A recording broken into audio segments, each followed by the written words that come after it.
Okay, hello. I'm now going to show you how to post the units that you have available that you've already pre-booked into Airbnb. So I'm just logging into the account, and up here you're going to see add listing, host. You're considered a host. Trips messages, there's a blue dot. Credit, there's a blue dot. So I'll share that with you in a moment. So we're going to go to host, and then we're going to go to listings. I'm going to click on the listings button, and I've already wrote the listings for units that I've either rented already or that I'm going to rent. So there's New Year's Eve, New Year's Eve. So let's take a look at this one here. I'm going to go down to this one, Orange Lake. This is Las Vegas Strip. So I'm going to go over here, and you don't always have to write Las Vegas because you enter an address and Airbnb will always identify where the location is. So when someone is searching for a particular unit at a certain location, the location will show up by the address. So it's going to show more of the listing details. But to kind of get an idea of what the whole ad looks like, it's going to look like this. And what I am also proposing is, if you're interested in renting your units, should you acquire the timeshares, I'll help you in getting all of this prepared and set up. So edit listing, it kind of shows you some photos of what all of the units look like. If you haven't stayed at this resort, or if you're brand new to ownership at this resort, this is what the Las Vegas resort looks like. Really nice rooms. There's the floor plan. And there's a photo of Paris, Bellagio fountains. Okay, so it gives a description, a little bit more about the space, about the guest access. Again, this setting all of this up can be very time consuming. Now, I have here listed at $249 a night. It actually rents out for $299 a night. So I'm going to go here, kitchen. Okay, so this tells you how many bedrooms are available. A king bed here, a king bed in bedroom 2, and a sofa bed. And other rules, cancellations, restrictions. So I'm going to come back over here, and I'm actually going to edit the listing because there's a few things I'd like to change on this. So when you're editing the listing, and it says, do you want to relist it? And I will eventually. The photos are fine. The title and description is fine. The number of bedrooms and what they're sleeping on is fine. Amenities are fine. There's your address, so Airbnb will identify its location. And right now it's still as unlisted, and I don't want to list it yet, so I want to make some changes. So the listing details are fine. I'm going to go to booking settings, how your guests can, I'm going to go back to listing details. I apologize. So over here under listing details,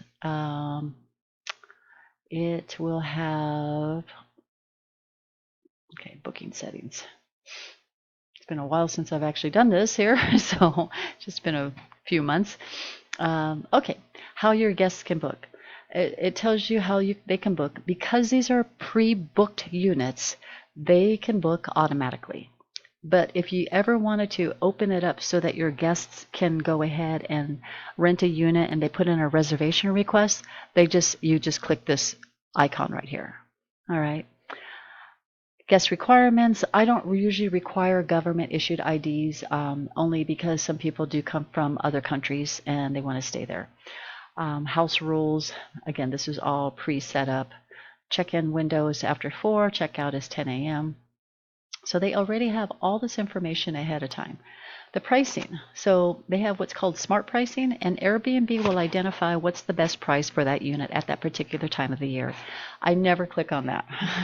I'm going to go ahead and just change my price, which is called base price, to $299. And I'll save that. And length of stay, it's not weekly or monthly. There's no discounts for that, no discounts for early bird, last minute discounts. You can always change this to what you'd like.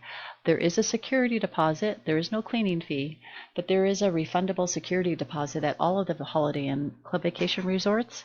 At this resort, it's only $115. In Orange Lake, it's $250. It is fully refundable, but it's to prevent people from damaging or smoking in the units.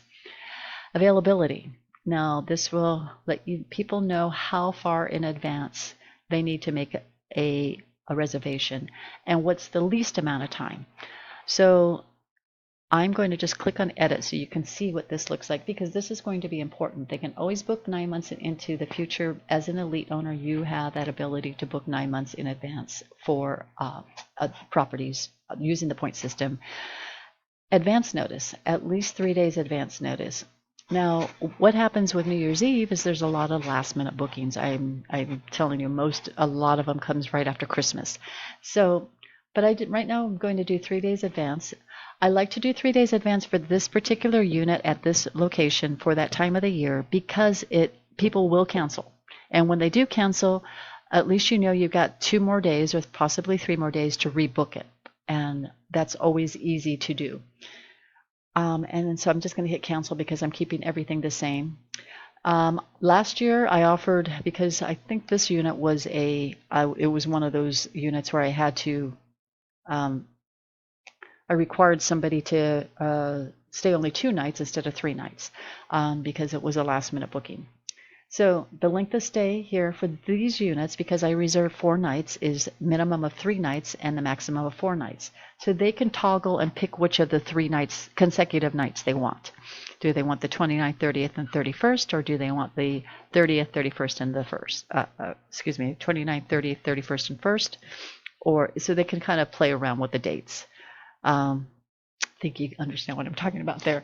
Local laws, just kind of local laws of what you need to be aware of, and then co-hosts. Those are, if it's when you do this full time and you have multiple units and you need help with booking, sometimes people need help, so I never use them. Now, this is the most important part, is the view calendar. Airbnb is very strict about, if you make a booking and you cannot fulfill that booking, they kind of slap your hand the first time, but they give you warning notices. I think it's 3 times, and then you're booted out.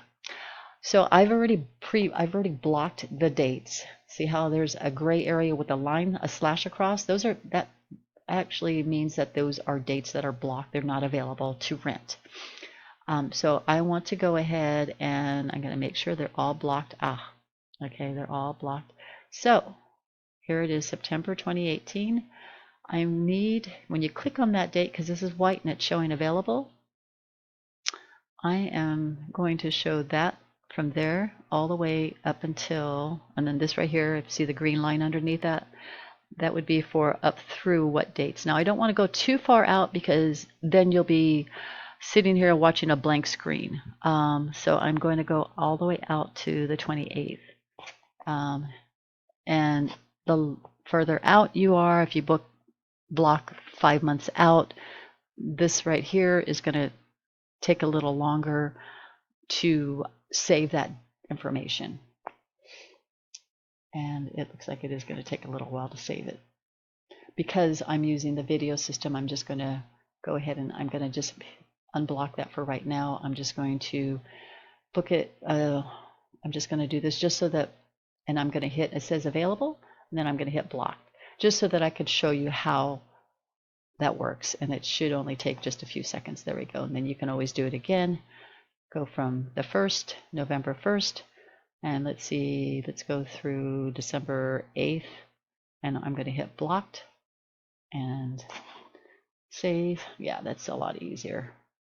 And then go to the 9th, and then the first available night is the 29th.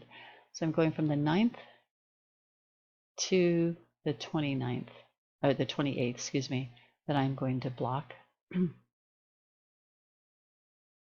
Because the units I've reserved are available from the 29th, the 30th, 31st, and they check out on the 2nd. So it's 1 night, 2 nights, 3 nights, and 4 nights. So I'm going to go here from the 3rd, and I'm going to the 31st, I'm going to hit block. So please make sure your calendar is up to date. Again, Airbnb will get they frown upon people that make a reservation, and the people that make the reservation will more than likely not book with you ever again. So we're just going from here to here. So, okay, you just hit blocked and it's saved. I'm just going to warn you also ahead of time. Airbnb, they change their system quite frequently. So do know that when you are booking with Airbnb, that it is going to, they change their format. It has gotten a lot better, but they have changed their format quite a bit. All right, so now I'm going to see, now this is how much I earned this month. I booked two nights for a lady who needed a place to stay for a little bit. But normally bookings at most of the resorts are, in Las Vegas, the average is 3 to 4 nights. In Orlando, the average is 4 to 5 nights.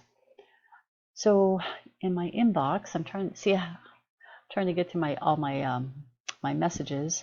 There you are, all hosting messages. And I'm going to just see what I have for starred messages. Okay, so these are all messages that you get from people. I've declined some reservations because they were self-inquiries.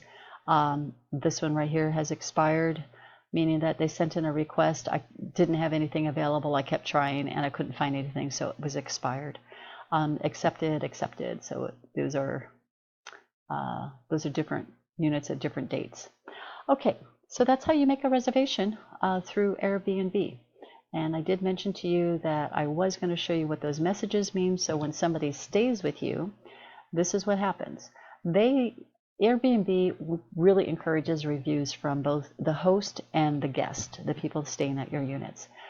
So if I go here to messages and I see, please leave a review for Cindy. So I'm going to leave a review for her. And she already wrote me a review, but I can't read it until I write my review. So I'm just going to say Cindy was great. I've never met her. I haven't heard back from the resort. I didn't hear anything negative about her stay there. She was great to work with. Welcome back anytime. If the guest did do any damage, you're going to hear from the resort. Thank you, Cindy. And then this is a private message for Cindy. It's thank you, Cindy, for staying with us. Hope you enjoyed your time. Hope you enjoy your time. You always want to leave something nice. She left it clean, I guess. Communication. She had excellent communication. She observed the house rules, and would I recommend her? Absolutely. And then I hit submit. And now your review has been saved. And then I can now, usually, again, I haven't checked here, has she left me a review? Cindy has left you a review, and I can always read her review. So really, this is a wonderful place to stay with family or friends, plenty of space and amenities, nice pools, and free shuttle to the Strip. Her private message is, hi Carol, the condo and resort was perfect for our stay. Thank you for providing this space. My daughter would like to come back and stay here with her family someday. If you are still offering condo on Airbnb, aloha, Cindy Saramore. Getting a lot of those responses. So if I go through more and more messages, it tells you a lot more about the positive feedback. So I haven't had any complaints because I try to list factual things. When I list my units, I don't oversell it. I don't say glorious, glamorous. I just talk about what it has available. All right. Well, thanks for visiting, and I hope this helps.